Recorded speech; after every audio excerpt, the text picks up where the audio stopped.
Last week, the Google Pixel 9 pink color leaked in not one, but two, handled on video. And 2 days ago, Pixel 9 Pro XL is comparing it to the Pixel 9, which will be smaller than the 9 Pro XL. Now here is the Pixel 9 and Pixel 8 hands-on comparing videos, side by side. Last month some hands-on images leaked showing the upcoming Google Pixel 9, Pixel 9 Pro, and Pixel 9 Pro XL. The official unveiling of the Pixel 9 series is a month from now, August 13th, and Google Pixel 9 spotted for the first time on Geekbench. Its Tensor G4 processor has one 3.10 GHz prime core, three 2.6 GHz performance cores, and four 1.95 GHz efficiency cores. It also comes with 8 and 12 GB of RAM. Pixel 9 series flat back panel and screen, Pixel 9 Pro matte back and glossy frames, Pixel 9 glossy back and matte frames.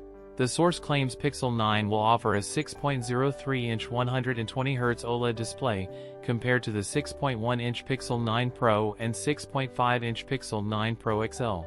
The other key difference on the vanilla Pixel 9 is the dual camera setup compared to the 3 shooters on both the Pixel 9 Pro and Pixel 9 Pro XL. The Pixel 9 series to be the first devices to launch with Android 15 out of the box. It seems that Google may take a new approach with the Pixel 9 series by launching 3 device models at once. As with the Pixel 8, the Pixel 9 series seems likely to receive 7 years of OS updates, meaning support up to 2031. Standard Pixel 9 could cost between $650 and $700. That's it for today's video. If you enjoyed it, don't forget to like, comment, and subscribe for more content. Thanks for watching, and I'll see you in the next one.